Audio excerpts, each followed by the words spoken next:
Okay అమ్మ.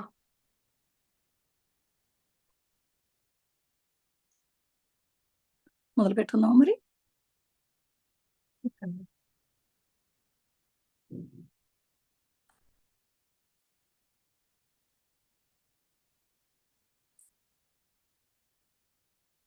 మొదలు పెట్టుకుందామా? సరే, అందరూ హాయిగా కూర్చోండి. హాయిగా సుఖంగా కూర్చోండి, మామూలుగానే కూర్చోండి. ఈ రోజు అంతా కూడా మీరు కాసేపు ఈరోజు మనం ఆత్మజ్ఞానం నేర్చుకోవడానికి వచ్చాము. అసలు ఆత్మజ్ఞానం ఎందుకు నేర్చుకోవాలి? అసలు ధ్యానం అంటే ఏంటి? ధ్యానం అంటే శ్వాస మీద ధ్యాస. ఎందుకు మనం శ్వాస మీద ధ్యాస చేయాలి? శ్వాస ఎందుకు మనకంటే, శ్వాస లేకపోతే మనకి ప్రాణం లేదు. శ్వాస ఉంటేనే శవం, శ్వాస లేదు అంటే శవం అయిపోతాం. అందుకని మనకు తెలియదు, గాలి పీల్చుకుంటూనే ఉంటాం. అది మనకు భగవంతుడు ఇచ్చిన వరం. మనం ప్రత్యేకంగా పీల్చుకోక్కర్లేదు, గాలి పీల్చుకోవడానికి మనం ఏమి ప్రయత్నం చేయక్కర్లేదు. మనకు తెలియకుండానే శ్వాస పీల్చుకోవటం, శ్వాస వదలటం రెండూ జరిగిపోతూనే ఉంటాయి. కానీ అది ఎందుకు తీసుకుంటున్నామో, దానివల్ల ఎందుకు బతుకుతున్నామో, ఎందుకు ఈ మానవ జన్మకి ఈ శ్వాసాధ్యాస ఎందుకు అవసరమో ఒకసారి తెలుసుకుంటే మనకి మనం ఏం చేస్తున్నామో తెలుస్తుంది. ఇప్పుడు చూడండి, 84 లక్షల జీవరాశులలో ఎవరికీ లేనటువంటిది ఒక మానవ జన్మకుంది ఈ మాట్లాడేటువంటి ప్రక్రియ, ఆలోచించే ప్రక్రియ. మరి ఎంత గొప్ప విషయం అది! మనం మాట్లాడగలుగుతున్నాం అంటే మన మాటలు మన లోపల ఉన్నటువంటి ఉద్దేశాన్ని బయటకు వ్యక్తపరుస్తున్నాం. కానీ జంతువులు కానీ పశువులు కానీ చేయగలవా? చేయలేవు. కానీ మనకున్నటువంటి ఆ ప్రత్యేకతని మనం ఎలా ఉపయోగించుకోవాలి? మన ఈ జీవితాన్ని, మరి ప్రత్యేకంగా ఇచ్చినటువంటి మన జీవితాన్ని ఎలా సార్థకం చేసుకోవాలి అంటే, ఎందరో గురువులు చెప్పారు మనకి ఈ విషయం. దీనికి ఏ విషయం? ఆనాపాన సతి అని గౌతమ బుద్ధుడి మొదటగా నిరూపించాడు. ఆనాపాన సతి అంటే వాళ్ళ భాషలో, అది పాళీ భాషలో ఆన అంటే ప్రాణం తీసుకోవడం, వదలడం అనేది అన్నమాట. ఆనాపాన సతి అంటే ఆన అంటే ప్రాణం, అపాన వదలడం, రెండు కలిపి ఉండడం అనేది ఆనాపాన సతి అంటే. దాన్నే మనం సుభాష్ పత్రి గారు ఏం చెప్పారంటే శ్వాస మీద ధ్యాస. అందుకని ఆ శ్వాస మీద ధ్యాస అనే రహస్యం చెప్పిన ఆ గురుదేవులు, ఆ విశ్వగురువు, పరమగురువు అయినటువంటి ఆ డాక్టర్ బ్రహ్మర్షి పితామహ సుభాష్ పత్రి గారికి అనేక ఆత్మ నమస్కారాలు చెప్పుకుంటూ, వారి ధర్మపత్ని సహధర్మచారిణి అయినటువంటి స్వర్ణమాలపత్రి మేడం గారికి కూడా వారి అనేక ఆత్మ ప్రబోధాలు చెప్పుకుంటూ, ప్రణామాలు చెప్పుకుంటూ, మనం వారిద్దరిని కూడా మనం ఆహ్వానించుకుంటూ కాసేపు మనం ధ్యానం చేద్దాం. అంటే ఆ ధ్యానం యొక్క ఉపయోగాలు ఏంటో ఆ ధ్యానంలోనే తెలుసుకుందాం. ఈ ధ్యానం చేయటం వల్ల అనేక లాభాలు ఉన్నాయి, చేయకపోవడం వల్ల అనేక నష్టాలు ఉన్నాయి. అయితే ఆ లాభాలు ఏంటో తెలుసుకుందాం. ముందుగా మనకి ఈ ఆనాపానసతి అంటే ప్రాణం, అదే మన గాలి పీల్చుకోవడం, గాలి వదలటం అనే సంగతి మనకు తెలియకుండానే జరిగిపోతుంది కదా మనలో. తెలుసుకుంటే ఎంత లాభం ఉంది అని తెలుసుకున్నాను. మనం గాలి పీల్చుకోవడం, వదలటం అనే ప్రక్రియ జరుగుతుంది మనకు నోస్ ద్వారా. అది దానివల్ల లాభాలు ఎన్ని ఉన్నాయో తెలుసుకోవడం ద్వారా, నువ్వు తెలుసుకున్నా తెలియకపోయినా జరిగిపోతుంది. కానీ తెలుసుకుంటే ఎన్ని లాభాలు ఉన్నాయో అనేది ధ్యానం చేయడం వల్లే తెలుస్తుంది అన్నమాట. అది కూడా మనం ఏకాంతంగా చేయాలి, ఒకే టైంలో చేయాలి రోజు. తర్వాత మరి పిరమిడ్లో చేస్తే మరీ ఇంకా ఎక్కువ లాభాలు ఉన్నాయి. ఇలాంటివన్నీ తెలుసుకోవాలంటే ధ్యానం చేస్తే దాని ఉపయోగాలు తెలుస్తాయి. అందుకని ధ్యానం చేస్తేనే జ్ఞానం వస్తుంది. పూజలు చేస్తేనో జపం చేస్తేనో రాదు. కానీ పూజ చేస్తేనే, పూజ అనేది ఒక మెట్టు, చేయకూడదని అంటలేదు ఇక్కడ. కానీ పూజ చేసినంత వల్ల జ్ఞానం రాదు. పూజ అక్కడితో ఆగిపోకూడదు. పూజ ఒక మెట్టు, తర్వాత జపం ఒక మెట్టు, ఆ తర్వాత ధ్యానం.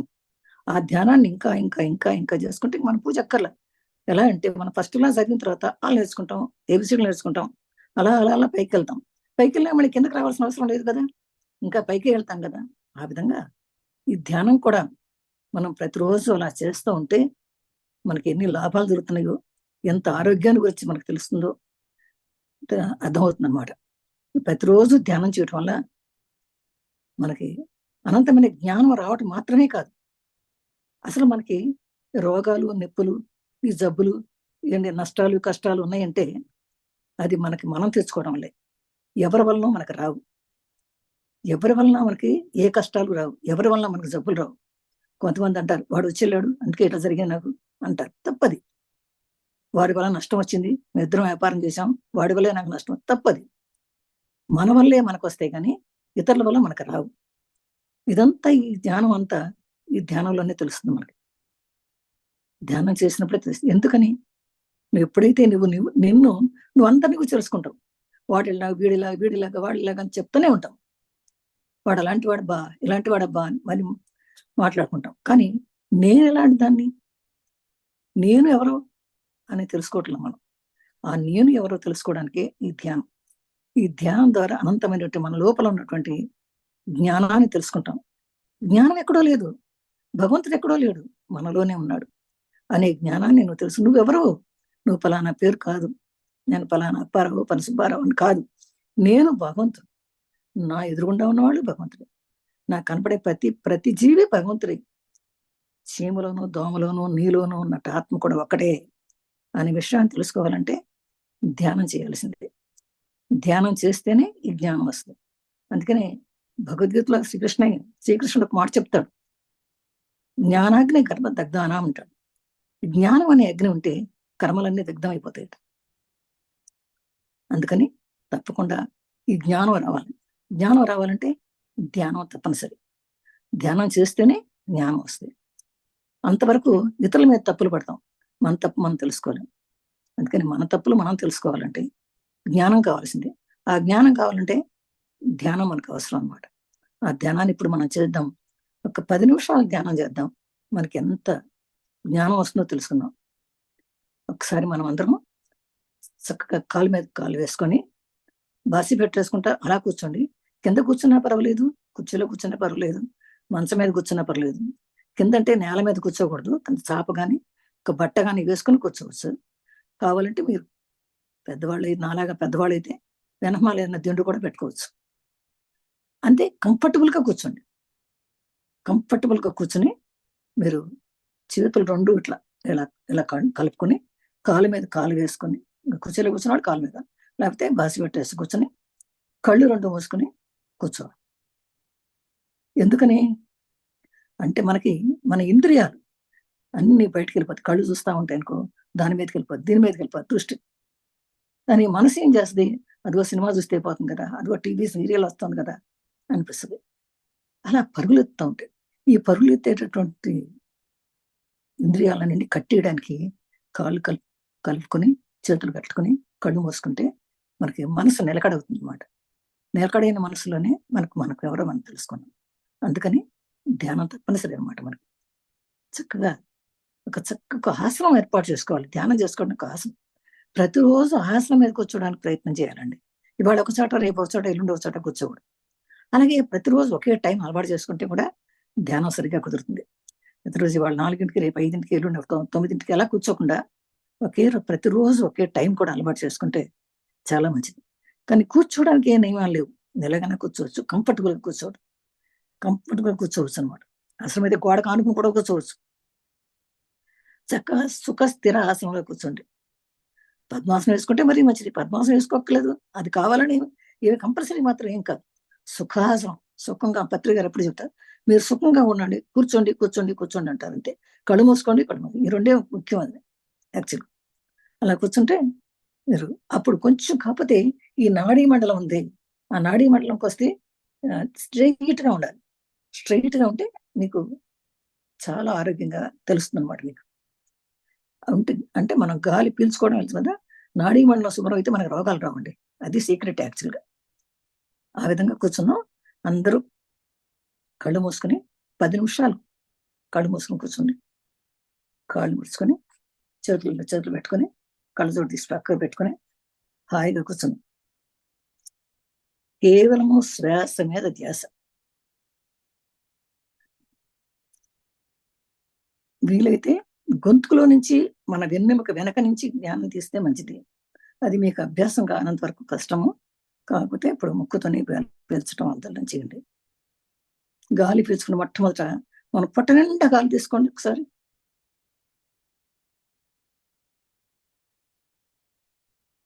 మళ్ళీ గాలి వదిలేసేయండి. గాలి పీల్చుకున్నప్పుడు మీరు ఒక మాట చెప్పండి, నాకు నా అంతరంగం, నా ఆత్మజ్ఞానానికి కావలసినటువంటి అన్ని విషయాల్ని నేను లోపలికి తీసుకుంటున్నాను. నా అంతరంగానికి పనికిరాని విషయాలన్నిటినీ నేను మూలాలతో సహా బయటికి వదిలేస్తున్నాను. అలసియాన అగ్నిలోకి దగ్ధమై కాంతిలో కలిసిపోకాక అని చెప్పుకుంటూ గాలి పీల్చుకోవటము వదలటము, గాలి పీల్చుకోవడం వదలడం, అది మాత్రమే చేయండి.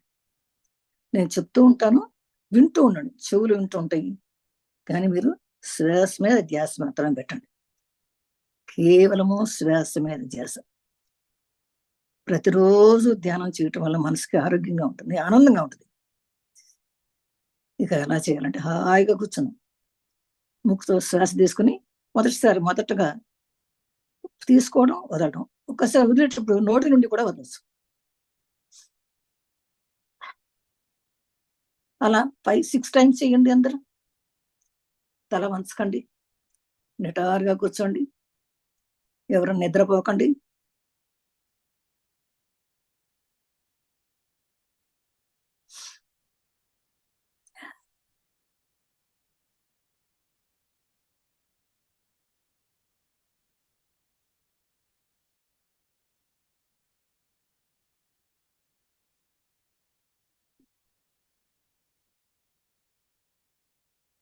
నేను శక్తిని ప్రశాంతంగా తీసుకుంటున్నాను.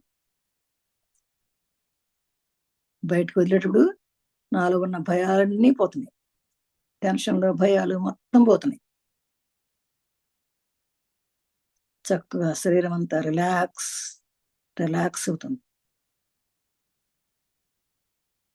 ఇంకా గాలి పీల్చడం ఇంకా ఆపేసేయండి, హాయిగా రిలాక్స్గా కూర్చోండి.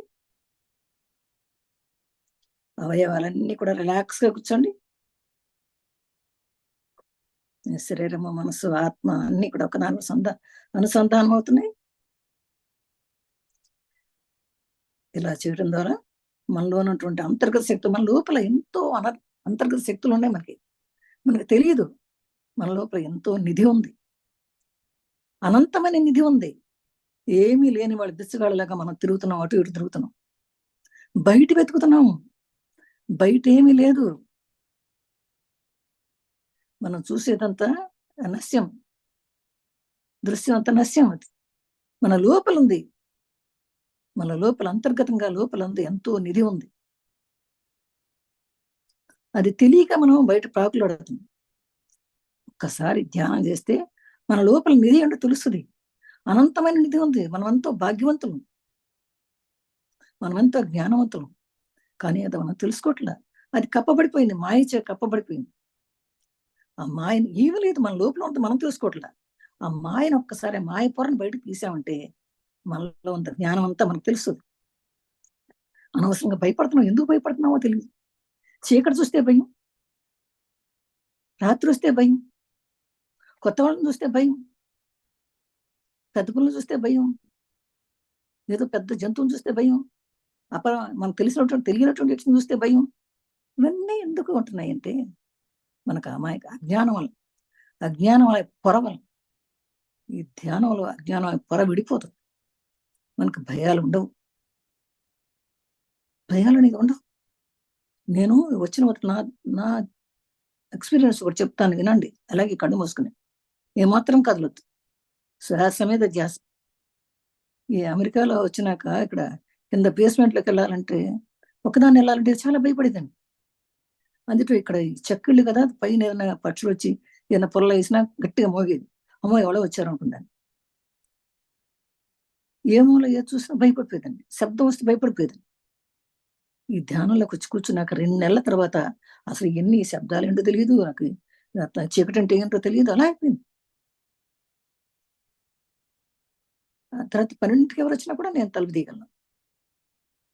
నాకు అసలు భయం అనేది లేదసలు.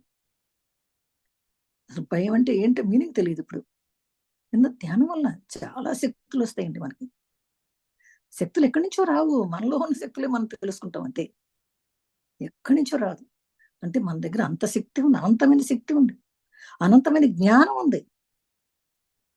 ఆ జ్ఞానాన్ని తెలుసుకుంటే, ఆ శక్తిని తెలుసుకుంటే మనకు రోగాలే రావు. ఈ ధ్యానంలో కూర్చుని 10 నిమిషాలు కూర్చోగానే మనకి నొప్పులొస్తాయి. మోకాళ్ళు నొప్పులొస్తాయి. చేతుల నొప్పులొస్తాయి. వేళ్ళ నొప్పులొస్తాయి. కాళ్ళు తిమ్మిర్లెక్కుతాయి. ఎన్నో వస్తాయి. కానీ మీరు అదే కొంచెం ఓపిక పట్టి, ఇది పర్వాలేదు, అయినా పర్వాలేదని కూర్చోండి. ఇంకా కూర్చుందాం అని మీరు ఇష్టంతోటి కూర్చోండి. కష్టంతో కూర్చోబాకండి. ఇష్టంతో కూర్చోండి. మనసుతో కూర్చోండి. నాకు ఇందులో ఏదో శక్తి ఉంది. నేను తెలుసుకోవాలి. నాకు జ్ఞానం కావాలి. నేను మారాలి అని చెప్పి మీరు కూర్చోండి. మీకు ఆ నొప్పులే మాయమైపోతాయండి. అది నేనే ఉదాహరణ. నాకు 83 ఏళ్ళు ఇప్పుడు. నాకు 5 ఏళ్ల కిందట నొప్పులున్నాయి. నేను స్టార్టింగ్‌లో నడుముకి బెల్ట్ ఏసుకున్న 15 ఏళ్ళు నడుముకి బెల్ట్ ఏసుకునేదాన్ని. అప్పటికి అసలు 5, 6 సంవత్సరాల నుంచి బెల్ట్ ఎక్కడుందో కూడా గుర్తులేదు నాకు. కాళ్ళు నొప్పులంటే ఏమిటో తెలీదు. తిమ్మిర్లంటే తెలీదు. ఎంతసేపయినా కొన్ని 3 గంటలు కనీసం 3 గంటలు ఒకేసారి కూర్చోగలను. ఇదంతా ధ్యానం వల్ల ఉట్టి కూర్చోవడమే. ధ్యానం. నేను కూర్చోవడంలే. ఎవ్వరు ఏం చెప్పలేదు. చెప్పింది వింటున్నాం. ఇలాగే వింటున్నాము. కూర్చుంటాం. విన్నందువల్ల రాదండి. కూర్చోవడం వల్ల మనం అంతట మనం కూర్చోవడం వల్లే వస్తది గానీ, వినటం వల్ల అవునా 3 గంటలు కూర్చోవాలట అంటే ఎలాగో? గురువుగారు చెప్పారు 3 గంటలు కూర్చోమనంటే, 3 గంటలు కూర్చుంటే కదా మనకు తెలుస్తుందది. కూర్చోవాల్సిందే తెలిసినంత మాత్రం రాదు కదా జ్ఞానం. అలా కూర్చుంటే ఖచ్చితంగా నీ లోపల శక్తి ఏంటో అంతా తెలిసిపోతుంది మనకి. టెన్షన్ అనేది ఏమి ఉండదు. చక్కగా మీరు చూడండి. మీరు కళ్ళు మూసుకొని చక్కగా వెళ్లి చూడండి. మీరు రిలాక్స్‌గా ఉండండి. మీ లోపల ప్రతి నెర్వ్ రిలాక్స్ అవుతుంది. మన చక్ర చక్రాలన్నీ రిలాక్స్ అవుతున్నాయి. చక్రాలనేది ఏంటో నేను తర్వాత క్లాస్‌లో చెప్పుకుందాం. అక మెదడులో రకరకాల ఆలోచనలొస్తాయి. ఆలోచనలన్నిటికి కట్టవేయండి. నేను ఆత్మను, నేను ఆత్మను, నేను శరీరం కాదు. నేను మనసు కాదు. నేను బుద్ధి కాదు. నేను కేవలము పరమాత్మను. ఆ పూర్ణాత్మ నుండి వచ్చిన దైవ పదార్థమైనటువంటి ఆత్మను. దివ్యాత్మ స్వరూపాన్ని. యాక్చువల్‌గా మనమంతరం మాధవులం అండి. కానీ మానవులుగా వచ్చి అనుభవాలు తీసుకోవడానికొచ్చి, అది కాస్త మర్చిపోయి, మన మాధవుడిని మర్చిపోయి మానవుడిగా బతుకుతున్నాం ఇంకా. మానవుడిగా పొరవేసేసుకున్నాం. మాధవుడిని మర్చిపోయాం. అంతా మన మాధవులం.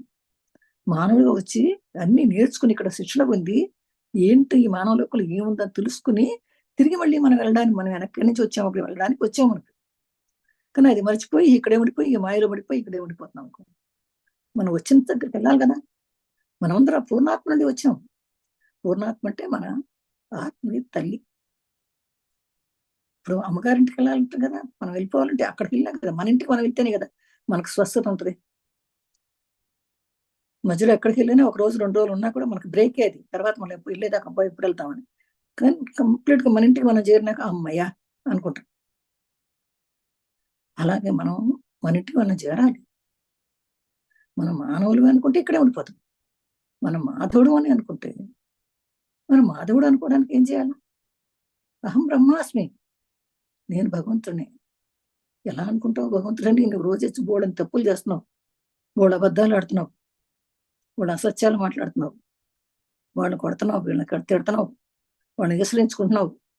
నీ ఇంట్లో వాళ్ళే మంచివాళ్ళు, నీ పిల్లలే మంచివాళ్ళు, పక్క పిల్లలకి ఉన్న ఎక్కువ పాస్ అయితే అసూయ, వాడు బాగుంటే అసూయ, వాడు పెద్దలు కట్టుకుంటే నీ కోపం, వాళ్ళకి దగ్గర వడ్డాణం ఉంటే పట్టుచీర ఉంటే నీకు అయ్యో నీకు లేదని బాధ. కానీ ధ్యానం చేస్తే ఇలాంటివన్నీ పోతాయి, షడ్వర్గాలన్నీ నశిస్తాయి. అహం బ్రహ్మాస్మి అంటే నేను దేవుణ్ణి ఎలా చెప్తాం మనం? మనలో ఇన్ని ఉంటే చెప్పలేం కదా. అందుకని అహం బ్రహ్మాస్మి అంటే ఏమనాలి? నేను దేవుణ్ణి అంటే ఎలా అవుతావు దేవుడివి? నీలో అహం బ్రహ్మ లక్షణాలు నీ దగ్గర ఉంటే నువ్వు దేవుడివే. కానీ ఇప్పుడు మనం ఒప్పుకోలేము, ఎందుకంటే మన లోపల చాలా అధర్మాలు ఉన్నాయి కనుక, మనం ఎన్నో చేశాం కనుక ఒప్పుకోలేము. మరి ఎప్పుడు ఒప్పుకుంటాము? కొన్ని లక్షణాలు మనకుంటాయి. నీలో ప్రేమ ఉండాలి, నిన్ను నువ్వు ప్రేమించుకోవాలి, సెల్ఫ్ లవ్, నిన్ను నువ్వు ప్రేమించుకోవాలి ఫస్ట్. ఎలా ప్రేమించుకోవడం? చాలా కష్టం అండి ఇది. నన్ను నేను ప్రేమించుకోవడం చాలా కష్టం. నీ జీవితం నీ చేతుల్లోనే ఉందని ఒక ఆవిడ పుస్తకం రాశారు, లూయిస్ ఎల్హీ గారు రాశారు, బుక్ రాశారు, నా దగ్గర ఉంది, అది తర్వాత చెప్తాను. ఆ బుక్ లో చెప్పారు, మొదట స్వీయ ప్రేమ అంటే మనం ప్రేమించుకోవాలి. మనమేమో అందరినీ ప్రేమిస్తాం కానీ మనం ప్రేమించుకోవాలి. ఆ బుక్ చదివినప్పుడు, నేను 2 years బ్యాక్ బుక్ వచ్చింది నా చేతికి, నేను బుక్ చదివినప్పుడు నేను చాలా ఏడ్చేశాను. ఎందుకంటే నన్ను నేను ప్రేమించుకోవడానికి నా వల్ల కాలేదు. మా అమ్మాయిని ప్రేమిస్తా, మా అబ్బాయిని ప్రేమిస్తా, మనవాళ్ళని ప్రేమిస్తా, ఇంకా పక్క వాళ్ళని ప్రేమిస్తా, అందరూ బాగుంటే అబ్బాయిలు అందంగా ఉన్నాను ప్రేమిస్తా, అందమైన గులాబీ పువ్వును చూసి ప్రేమిస్తా, అందమైన మామిడి పండును చూస్తే ప్రేమిస్తా, కానీ నన్ను నేను ప్రేమించుకోలేకపోతున్నా. అప్పుడు దానిలో బుక్లో రాశారు, అద్దంలోకి వెళ్ళి చూసుకుని మరి అన్నారు. అద్దంలోకి వెళ్ళి చూస్తే నాకు నా ముఖం నేను చూసుకుంటే నాకు ఏడుపు వస్తుంది. నేను ఎవరికంటే అందంగా ఉన్నాను? నాకు ఎవరికంటే అందంగా నా ముక్కు ఇట్లా ఉంది, నా కన్ను ఇట్లా ఉంది, అబ్బే బాలే అనుకుంటే నేను ప్రేమించుకుంటానా? నేను ప్రేమించుకోలేను. కానీ ఈ స్వరూపం నాకు భగవంతుడు ఇచ్చాడు, నాకు ఇచ్చిన భగవంతుడు ఇచ్చిన ఈ స్వరూపానికి నేను నమస్కారం చేసుకొని నేను ప్రేమించుకోవాలి అనే జ్ఞానం రావాలి. ముందు మనం ప్రేమించుకుంటే ఇతరులను ప్రేమించగలం. అది ఎలాగంటే, 10 రూపాయలు మీ జేబులో ఉన్నాయనుకోండి, ₹1 ఎవరికన్నా ఇవ్వగలం. అసలు నీ దగ్గర ఏమీ లేదు, నిల్లు అనుకోండి, మీరు ఏమిస్తారు ఎవరికన్నా? ఇవ్వలేం. అందుకే మనం ప్రేమించుకోవాలి. మనం ప్రేమించుకున్న తర్వాత మన ప్రేమను అందరికీ పంచాలి. ప్రేమ అంటే నీలో నువ్వు ప్రేమించుకోలేని స్థితిలో నువ్వుంటే నువ్వెలా ప్రేమిస్తావు అందరిని? కనుక మొదట మనం ప్రేమించుకోవాలి. మనం ప్రేమించుకుంటే మనం ఇంకొకళ్ళని ప్రేమించగలం. మన ఇంట్లో వాళ్ళని ప్రేమించుకోవాలి, మన వీధిలో వాళ్ళని ప్రేమించుకోవాలి, మన ఊర్లో వాళ్ళని ప్రేమించుకోవాలి, మన ఇంటి ఇరుగు పొరుగు వాళ్ళని ప్రేమించుకోవాలి, మన దేశాన్ని ప్రేమించుకోవాలి, ఈ విశ్వాన్ని ప్రేమించుకోవాలి. ప్రేమించాలి మనం అందరం. అలా ఈ ప్రేమ శక్తిని పెంచుకోవాలి. నీలో ప్రేమ ఉండాలి, నీలో సేవ చేసే గుణం ఉండాలి, నీకు క్షమాగుణం ఉండాలి, నీకు ఇంకా చాలా ఓర్పు ఉండాలి, సహనం ఉండాలి, శరణాగతి ఉండాలి, క్షమాగుణం ఉండాలి, అహింస పరమోధర్మం ఉండాలి. ఈ 7 గుణాలు ఏవైతే ఉంటాయో వాళ్ళు అహం బ్రహ్మాస్మి ఖచ్చితంగా చెప్పుకోవచ్చు. ఎస్, అహం బ్రహ్మాస్మి, నేను బ్రహ్మనే అని చెప్పుకోవచ్చు. ఈ 7 లక్షణాలు ఎవరికి లేవో వాళ్ళు చెప్పుకోలేరు. అహం బ్రహ్మాస్మి అని చెప్పుకోవాలంటే అన్ని గుణాలు మన దగ్గర ఉండాలి. ఒకవేళ లేవు, మనం తెలుసుకోవాలి. ఎలా తెచ్చుకోవాలి? ధ్యానం ద్వారా. ధ్యానం చేస్తే ప్రతిరోజు క్రమం తప్పకుండా మార్నింగ్ ఈవినింగ్ ఒక టైం ప్రకారం పెట్టుకుని మీరు గంట చేయండి మొదల, లేకపోతే మొదట మీ వయసు ఎంత ఉందో అంతసేపు చేయండి. క్రమంగా పెంచుకోండి. ఒక్కరోజే 3 గంటలు కూర్చుంటే లేదు అలసిపోతారు, ఇంకా ధ్యానం జోలికి కూడా రారు మళ్ళీ మీరు.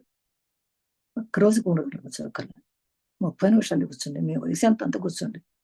అలా కొంచెం కూర్చోండి. 10 నిమిషాలే కూర్చోండి, రేపు 15 నిమిషాలు కూర్చోండి. అలా పెంచుకోండి. అలా పెంచుకుంటూ పోతే మీరు ధ్యానంలో ఎంత శక్తి ఉందో మీకు తెలుస్తుంది. ఏ రోగాలు రావు, ఏ నొప్పులు రావు, ఏది రావు. సరే, 10 నిమిషాలు అయిపోయినట్టుంది. మీరు అందరూ చక్కగా మీ చేతులు తీసి కళ్ళ మీద పెట్టుకోండి, 2 చేతులు కళ్ళ మీద పెట్టుకోండి. 5 నిమిషాలు ఉండండి అలాగే. 5, 4, 3, 2, 1, 0. 2 చేతులు తీసి చక్కగా మెల్లిగా కళ్ళు తెరిచి ఆనందంగా కళ్ళు తెరుస్తూ అరచేతులు చూసుకోండి.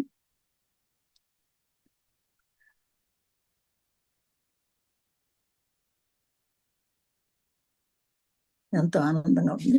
ఇలా ఇలా చేయాలంటే మనం కొన్ని నేర్చుకోవాలి మనం.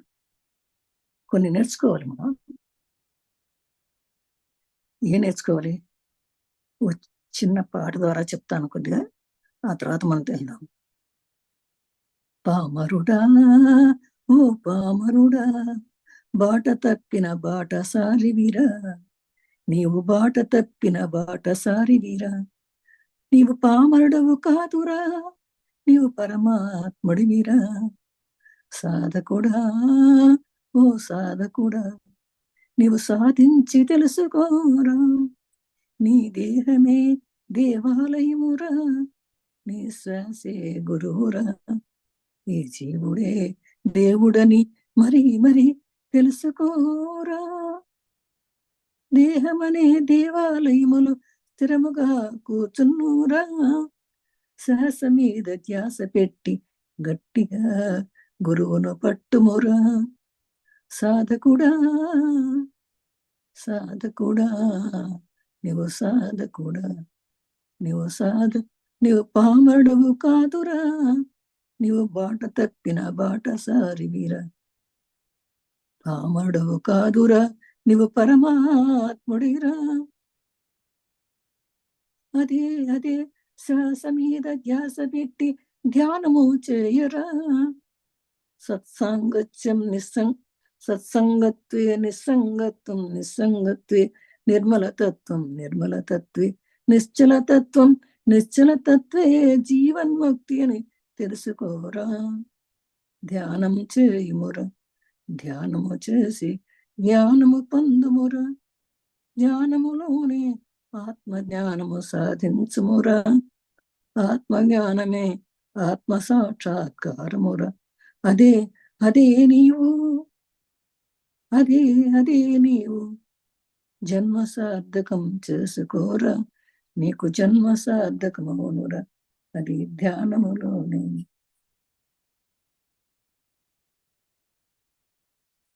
అని ఇంకొక విషయం చెప్తున్నాను.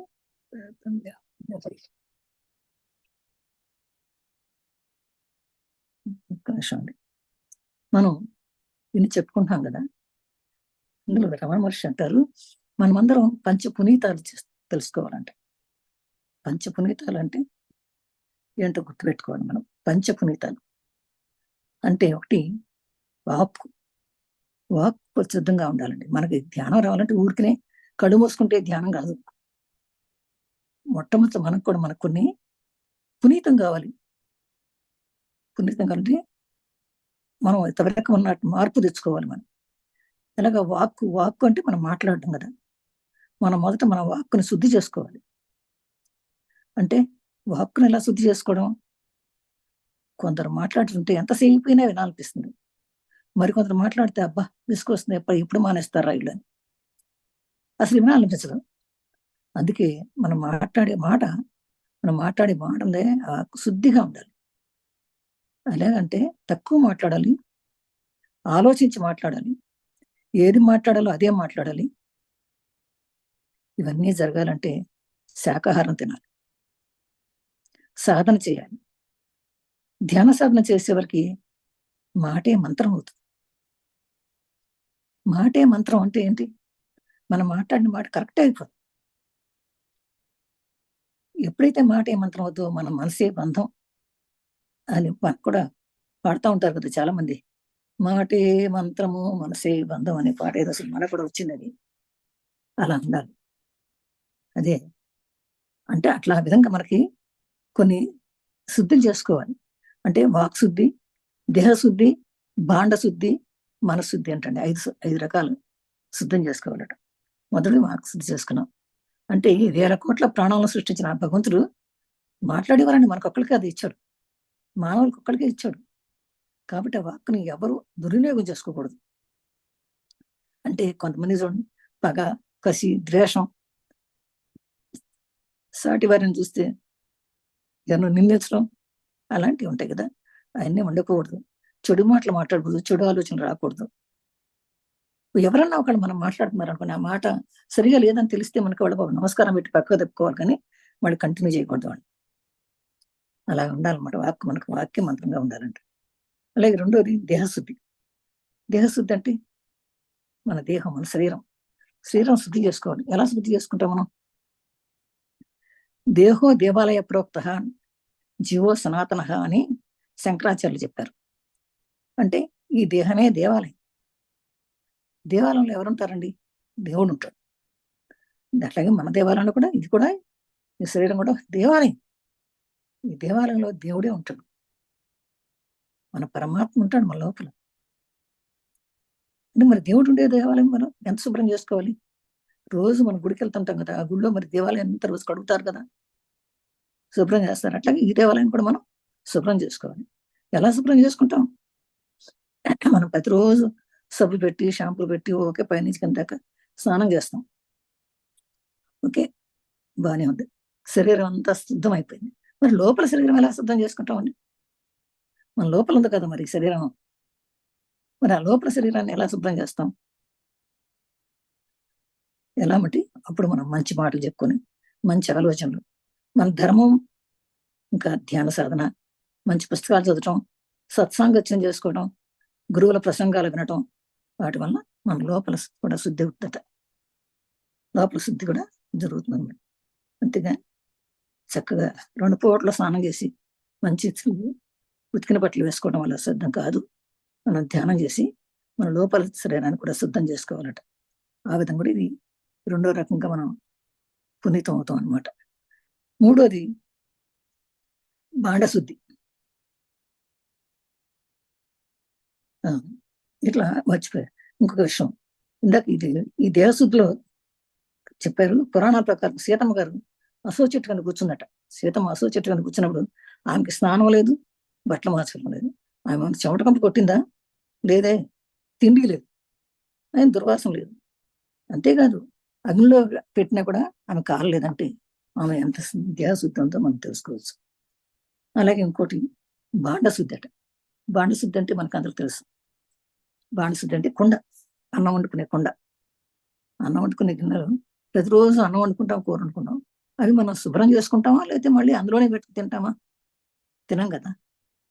అట్లాగే మనం కూడా ఏమన్నా ఒక పద్యం చెప్తాడు. అది బాండశుద్ధి లేని పాకమేళ, చిత్తశుద్ధి లేని శివ పూజలు ఎలా అని అంటారు. అలాగే శుద్ధి చేయకుండా మనం ఆహారం వండుకోలేము. ఆహారం వండేటప్పుడు కూడా మంచి మనసుతో వండాలి. ఆహారం వండేటప్పుడు కూడా మనం ఆ పాత్ర శుభ్రం చేసుకున్నా కూడా ఆ వంట వండేటప్పుడు మంచి మనసుతో ఉండాలి. ఆహా, ఎట్లా అది కూడా, ఇది ఎక్కడ బాధరా, నేను ఉండాలి, అందరు తింటారు, నేను ఇది వండినాను అని అనుకుంటే అది అనవసరం.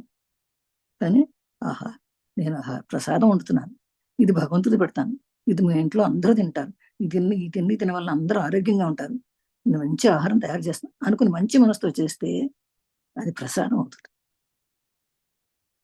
అలా కాకుండా ఏది పడితే అది తినటం, ఏది పడితే ఏమని చేయాలి, ఎవరు చేయాలి అనుకుంటా ఉంటే మాత్రం అది బాండశుద్ధి అవ్వదు. ఒకసారి అంటే బ్రహ్మంగారు, వీరబ్రహ్మంగారు తెలుసు అందరికి. ఆయన శిష్యుడు సిద్ధయ్య. ఆయన ముందు చనిపోయిన ఆయన అన్న అంట, శిష్యుడితో అన్న అంట, ఇది చనిపోయిన కుక్క మాంసం తినమంటాడు. అసలే వెజిటేరియన్స్, అంటే చికెన్ మాంసం తిన్నటువంటి వాడు. ఇంటిట్లా అన్నాడు గురువుగారు. మరి గురువుగారు ఆజ్ఞ మేరకూడదు, గురువుగారు చెప్పినట్టు చేయాలి. అప్పుడు ఏమన్నాడు, సరే అనుకుని గురువుగారు తలుచుకుని తినడానికి సిద్ధమయ్యాడు. సరే అండి, మీరు ఏ చెప్తే చేస్తానని చెప్పేసి గురుగారిని ప్రార్థన చేసి కూర్చున్నాడు. ఇట్లా నోట్లో తీసి నోట్లో పెట్టుకోబోతున్నాడు. పెట్టుకోబోయేసరికి అంత రకరకాల ఫలాలుగా అయిపోయిందండి. అది గురుదేవులు ఆయనకు ఇచ్చినటువంటి పరీక్ష అనమాట. అది అంతరంగ శుద్ధి అంటారు దాన్ని. అలాంటి శుద్ధి కావాలి. ఇంకోటి నాలుగోది కర్మశుద్ధి. కర్మశుద్ధి అంటే ఎవరైనా గురువు చెప్పిన కార్యం చేయవలసిందే, చెయ్యను అనకూడదు. ఒక్కసారి మనం విశ్వం కొన్ని పనులను ఇస్తుంది, అవి మనం గుర్తించాలి. అయితే మనకు విశిక్షణ కలిగి ఉండాలి. ఇప్పుడు ధ్యానం చేస్తే విశిక్షణ వస్తుంది. ఒకరోజు గురువు గారు ఊరు వెళ్ళాల్సి వచ్చిందంట. ఊరు వెళ్ళాల్సి వస్తే ఆయన ఏం చేశారు, గురుగారు కొన్ని పనులు పురమాయించారు శిష్యులు. అరే, ఈ బండిలో ఏది పడినా చూస్తూ ఉండండి రా అన్నాడు. బండిలో ఏమన్నా కింద పడిపోతా ఉంటాయి, చూస్తూ ఉండండి రా అన్నాడు. మనం కూడా అదే అంటాం కదా, చూస్తూ ఉండండి కాస్త తింటాం. మనం చూడండి, కాస్త పాలు పొయ్యి పెట్టి పిల్లలు ఏమన్నా అవి పాలు పొంగుతున్నాయో చూస్తుంటే చూస్తూనే ఉంటారు వాళ్ళు. అంటే ఏంటి అర్థం, పొంగిపోతున్నాయేమో, పొంగిపోయినప్పుడు కట్టేయండి అని చెప్పడం. కానీ వీళ్ళు చూస్తూ ఉండమన్నాం కదా అని అలాగే చూస్తూ ఉన్నాడు. అన్ని పడిపోతా ఒకటి పడిపోతున్నాయి అంటే వీడు చూస్తూనే ఉన్నాడు. అప్పుడు ఏంటో ఇదేదో లేదు, ఇదేదో లేదు, నా బాక్స్ ఎదురా అని అడుగుతుంటే కింద పడిపోయిందంటే మేము చూస్తుండమన్నారు కదా, మేము చూస్తూనే ఉన్నామండి. ఇంకా లాభం లేదురా వీళ్ళతోటి, వీళ్ళు ఇట్లాంటి వాళ్ళు అని చెప్పేసి మళ్ళీ ఈసారి అన్నంట, లేదురా అన్ని బండి మీద వేసేయండి, మళ్ళీ తర్వాత బండి మీద కింద ఏదైనా పడితే తీసాను బండిలో వేసేయండి అన్నాడు. సరే అని ఇక అన్ని వేస్తున్నారు, కింద ఏదైనా పడిపోతే వేస్తున్నారు. అలాగే ఆ గుర్రం బండి కదనే గుర్రం పెండ వేసిందంట, అది కూడా తీసి బండిలో వేశారట. గురుగారు కాసేపు చూసి కంపు కొడుతుంది, ఏంట్రా అన్నారు. మీరు చెప్పింది చేసామండి అన్నట్టు. అదే అంటే విశిక్షణ లేకపోతే అలా చేస్తుంటారు శిష్యులు, అందుకని తెలుసుకుని చేయాలి. అలాగే మనం చేసే పని కూడా మనకి కర్మలు ఎలా ఉంటాయంటే, మనం చేసిన కర్మ మనకు అంటుతుంది. కర్మ వల్లే మనకు వస్తాయని, కానీ ఎవరి వల్ల మనకు రావు. అలాగే 5వది మనశుద్ధి. మన మనసును శుద్ధం చేసుకోవడం కొంచెం కష్టమైనప్పటికీ అసాధ్యం మాత్రం కాదు. కొంచెం ఆలోచించి సాధించాలి. ఉదాహరణకు ఒకసారి చూడండి, ఆంజనేయుని ఒకసారి సీతమ్మ అందంట, సీతమ్మ తల్లి ముత్యాలహారం ఇచ్చిందంట. మనశుద్ధి చేసుకోవడం అంటే ఎలా ఉంటుందో చూడండి. ఆంజనేయుడికి సీతమ్మ తల్లి ముత్యాలహారం ఇచ్చిందట. ఏంటంటే అడవిలో అది వచ్చిన తర్వాత మళ్ళీ తిరిగి పట్టాభిషేకం చేసినప్పుడు ఆమెకు ఎంతో ముచ్చటేసి, హనుమంతుడు చేసిన పని వల్ల కదా అని చెప్పేసి ఓ ముత్యాలహారం తన మెడలో అని తీసి ఇచ్చిందట. దాన్ని అతను తీసుకున్నాడు. చూసి వాటిని చూసుకుని ఒక్కొక్కదాన్ని నోట్లో కొరికేసేసి పడేసి కింద పడేస్తున్నాడు. అక్కడే రాముడు ఉన్నాడు, అక్కడే లక్ష్మణుడు ఉన్నాడు, అక్కడే భర్త శత్రువులో ఉన్నారు. అమ్మ సీతం ఇచ్చిన దాన్ని హారాన్ని అలా కొరికి పారేస్తాం మీరు చూసి కోపం ఆపుకోలేకపోయి వెంటనే అన్నాడంట లక్ష్మణుడు, హనుమ నువ్వు చేస్తున్న పని ఏంటది అన్నట్టు. అమ్మిచ్చిన హారంలో ఆయన హనుమంతుడు అన్నాడంట, అమ్మిచ్చిన హారంలో నా రాముడు ఉన్నాడా లేదని కొరికి చూస్తున్నా అన్నాడు. అదేమిటి, రాముడు హారంలో ఉంటాడా అన్నారు. అంటే రాముడు లేని హారం నాకు అక్కర్లేదు, రాముడు లేకపోతే నా హారం నాకు అక్కర్లేదు అన్నట్టు. రాముడు ఎక్కడ ఉంటాడు, రాముడు ఎక్కడ నా హృదయంలో ఉంటాడు, నా హృదయంలోనే రాముడు ఉన్నాడు, నాకు ఆ రాముడు లేని నాకెందుకు అన్నాడు. అయితే ఉన్నాడు, నీ హృదయంలో ఉన్నాడా, అయితే ఏది చూపించు అన్నారట. వెంటనే తన హృదయాన్ని ఒక్కసారి చీల్చాడు. చూపిస్తే అప్పుడు రాముడు ఆ హృదయంలోనే ఉన్నాడు. అలా మనలో దేవుడు ఉన్నాడు అంటానికి నిదర్శనం హనుమాన్ భక్తి. మనలో దేవుడు ఉన్నాడు అని అంటే చూపించు అంటే మనం మూర్ఖంగా ఎవరో చూపించలేం, కానీ హనుమాన్ చూడండి చూపించేశాడు. అలాగే అంతేగాని అందరూ మనం ఏమో హృదయం చీల్చుకోక్కర్లేదు. మనం నిర్మల మనసుగా ఉంటే భగవంతుడే శిష్యుడు టెస్ట్ వేసుకుని కూర్చుంటాడు. ఎట్లా హనుమతంలో టెస్ట్ వేసి కూర్చున్నాడో అలా టెస్ట్ వేసుకుని కూర్చుంటాడు. అందుకని ఈ రకంగా మనం ఈ 5 శుద్ధి చేసుకోవాలి. ఏమిటండి, వాక్కు, దేహశుద్ధి, భాండశుద్ధి, కర్మశుద్ధి, అలాగే మనశుద్ధి. ఈ శుద్ధి చేసుకుంటే 5 పునీతాలు ఉంటాయి. ఈ 5టిని శుద్ధి చేసుకున్న వాళ్ళు వాడికి పునీతం అయిపోయినట్టే అనమాట. అప్పుడు మనకి ధ్యానం సరిగ్గా కుదురుతుంది అని చెప్పి చెప్తారనమాట. అలాగే ఈ విధంగా తెలుసుకోవాలంటే మనకి ఎన్నో ఎన్నో ఎన్నో రకాలు ఉన్నాయండి దాన్ని తెలుసుకోవడానికి.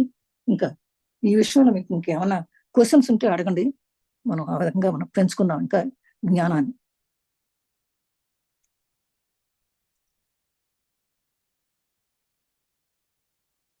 మీరు ఏమన్నా అడగదలుచుకుంటే అడగండి.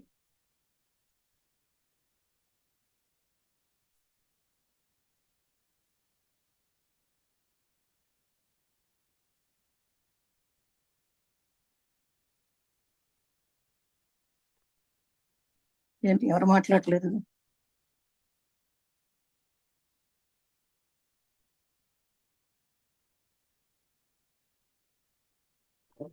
నమస్తే అమ్మా. నమస్తే. చెప్పండి. చెప్పండి వరలక్ష్మి ఏం గారు, డౌట్ చెప్పండి. లేదు, చాలా చక్కగా చెప్పారు. అందరు మ్యూట్ లో ఉన్నారు. అదే మీరు అడ్మిట్ చేసుకోవచ్చు కదా, మీరు చూసుకుని మరి ఎవరన్నా మాట్లాడాలంటే చేసుకోవచ్చమ్మా, చేసుకోవచ్చమ్మా, ఏం లేదు. అదే చాలా బాగా చెప్పారు. చెప్పడం కాదు, అందరం చెప్తాం, మనం అందరం మీరు చెప్పమన్నా చెప్తారు కానీ ఈ విషయాలు, కానీ మనం ఏమన్నా నేర్చుకోవాలనుకుంటే మనం ఇంకా కొంచెం నేర్చుకుందాం అంటే చెప్తాం, అది అంతకంటే లేదు. ఇప్పటి వరకు అయితే అందులో ఏం క్వశ్చన్ అయితే రాలే నాకు. Okay okay. అలాగే ధ్యానం ఆనందంగా ఎలా జీవించాలి అనుకోవాలి మనం. మానవుడు ఆనందంగా ఎలా జీవించాలంటే ధ్యానమే. ఈ ధ్యానంలో కూడా చాలా స్థితులు ఉంటాయండి, చాలా స్థితులు ఉంటాయి మనకి. మనం ఏ స్థితిలో ఉన్నాం అని కూడా మనం తెలుసుకోవచ్చు ధ్యానంలో. రోజు ధ్యానం చేస్తుంటే మన స్థితులు పెరుగుతూ ఉంటాయి. ఒక మనం వయసును బట్టి కాదండి, ధ్యానాన్ని బట్టి మనం పెరుగుతాం. జ్ఞానం ఉంటే పెరుగుతాం, జ్ఞానస్థితి పెంచుకోవాలి. దానికి వయసుతో సంబంధం లేదు. మనం ఉంటాం ఇప్పుడు 4 సంవత్సరాలు 5 సంవత్సరాల నుంచే నేను ఈ ధ్యానానికి వచ్చాను. అంతకుముందు ధ్యానం చేసేదానికని ఆ ధ్యాన విలువ తెలిసేది కాదు, ఆ ధ్యానం చేసే పద్ధతి తెలిసేది కాదు. ఎప్పుడు భగవద్భక్తిలో ఉండేదాన్ని, ఆ విలువ తెలిసింది నాకు. ఈ విలువ తెలిసిన ఒక 5 సంవత్సరాల నుంచే నాకు ఈ ధ్యాన విలువ తెలిసింది. అంటే నేను ఆ శైశవ స్థితిలో నుంచే ఉన్నాను అనమాట. శైశవ స్థితి ఆ మొదటి స్థితి, తర్వాత బాల్య స్థితికి వస్తాం, తర్వాత యవ్వన స్థితికి వస్తాం, ప్రౌఢ స్థితికి వస్తాం, తర్వాత వృద్ధ స్థితికి వస్తాం అనమాట. అలాగే స్థితిలో మార్చుకుంటాం. ఎప్పుడైతే ధ్యానం పెరగా అలా మార్చుకుంటూ ఉంటాం అనమాట ధ్యానం. అది ధ్యానమే ఒకటే మార్గం, ఇంకా వేరే ఏం పుస్తకాలు చదవచ్చు, పుస్తకాలు చదివినా కాదు. మనం ధ్యానంలో ఎంతసేపు కూర్చుంటున్నామో అది గుర్తుపెట్టుకోవాలి. రోజు రోజుకు పెంచుకుంటే నీలో ఉన్న శక్తి నీకు తెలుస్తుంది. మనం ఒక అనుకుంటాం నాలో ఏం జన్మలోనే లేదు. అన్ని దశలు దాటగలమా అమ్మా? లేదమ్మా, ఒక్క జన్మలోనే దాటొచ్చు కూడా, అవునా? ఒక్క జన్మలో దాటొచ్చు. కాబట్టి మన ధ్యాన స్థితి ఎలా ఉండాలని పెంచుకోవాలి. ఇప్పుడు రోజు 10 గంటలు 15 గంటలు దానిలో కూర్చుంటే నీకు ధ్యానం తప్పకుండా పెరుగుతుంది. కానీ 2 గంటలు గంట కూర్చున్నందువల్ల పెరగదు. అంటే ఈ జన్మనే నేను ఇంకా సార్థకం చేసుకోవాలి అని అనుకుంటే మనము ఎంత సాధన చేస్తే అంత చేరుకోగలుగుతాము కదమ్మా. అంతే అంతే. అదే అంత అవ్వట్లేదమ్మా. అది అవ్వదమ్మా, అది ఎవరికి అవ్వదు. అది జన్మ జన్మకి ఉంటుంది. ఇప్పుడు మనం ఇప్పుడు ధ్యానం నేర్చుకుంటున్నామంటే ఇప్పుడు కింద జన్మలో మనం ఎంత పుణ్యం చేస్తేనే ఇక్కడికి వచ్చాం, లేకపోతే ఈ ధ్యానం నేర్చుకోవడానికి రావు మనం అందరం. నమస్తే అమ్మా, ఇండియా నుంచి శ్రీలతని. చెప్పమ్మా. చాలా మంచిగా అనిపించింది అమ్మా, మంచి ప్రేరణగా ఉంది. మీ మాటలు మంచి స్ఫూర్తినిస్తున్నాయి. అట్లా కూర్చోవాలని అనిపిస్తుంది మనసుకి. టైం లేకపోయినా కనీసం ఒక అరగంట అయినా ధ్యానంలో కూర్చోవాలి. అదే తప్పండి, టైం లేదు అనేటువంటి తప్పు. టైం లేదు నాకు అని అంటామే మనం అందరం, అది అంటాం. కానీ టైం లేదు అనుకోకూడదు. మనకి తినడానికి టైం ఉందా, పడుకోవడానికి టైం ఉందా? అదే మరి అయినప్పుడు దీనికి ఎందుకు టైం ఉండదు? అదే దాన్ని టైం కుదుర్చుకొని దాని మీద ధ్యాస పెట్టాలనే ఆలోచన వస్తుంది మీరు చెప్తుంటే. అంతే. మరి ఎందుకు అని ఇప్పుడు 8 గంటలు 10 గంటలు పడుకుంటాం కదా మనం, దాన్ని తగ్గించుకున్నాం, 2 గంటలు తగ్గించుకున్నాం. అది దానివల్ల ఏం నష్టం లేదు. 3 గంటలు కూర్చోవాలన్నారు కదమ్మా, అట్లా కూర్చోగలరా 3 గంటలు? ఇప్పుడు నేను కూర్చోగలను. 5 ఏళ్ల నుంచి చేస్తుంటే ఇప్పుడు ఒక సంవత్సరం నుంచి నేను కూర్చోగలుగుతున్నా. అదే అంతేగాని మొదటి రోజునే అరగంటకే కాళ్ళ నొప్పులు వచ్చేసాయి. అరగంట కూర్చొని టైం చూసేదాన్ని. ఇప్పుడు అసలు టైమే తెలియదు నాకు. టైం ఎట్లా ఉంటుందో కూడా, నేను టైం అలారం పెట్టుకోవడం అనేది ఎప్పుడో లేదు, పోయింది. ఇట్లా కళ్ళు మూసుకొని 3 గంటలు కూర్చోగలరా మీరు? కళ్ళు మూసుకొని కూర్చుంటే, ఉట్టిగా కళ్ళు మూసుకుంటే సరిపోదండి. శ్వాస మీద పట్టుకోవాలి. శ్వాస మీద ధ్యాస పెట్టి ఆలోచన రహిత స్థితి రావాలి. అంటే మనకి కళ్ళు తెచ్చినప్పుడు కళ్ళు మూసుకోగానే బోల్డ్ ఆలోచనలు వస్తాయి. అది టైం ఎంత అయిందనేది తెలవకుండా కూడా కూర్చోగలిగే స్థితికి రావాలి మనం. ఆలోచన మేము 3 గంటలు కూర్చున్నాక హీల్ అవ్వడం స్టార్ట్ కాగానే మన ఈ స్పృహలోకి వస్తాం, బాహ్య స్పృహలోకి వస్తున్నామమ్మా. ఇంకా అప్పుడు కూర్చోవటం ఇబ్బంది అవుతుంది. అది బాహ్య స్థితికి వస్తే ఇబ్బంది అవుతుంది, ఖచ్చితంగా ఇబ్బంది అవుతుంది. అదే బాహ్య స్థితికి రాగానే ఇంకా కూర్చోలేకపోతున్నాయి, కాళ్ళు లాగుతూ ఉంటాయి, ఇలా ఇలా ఇలా పోతుంటాయి. స్టార్టింగ్ లో మొక్కల నొప్పి చాలా ఉందమ్మా నాకు, అది హీల్ అయింది బాగా. అప్పుడు బాగానే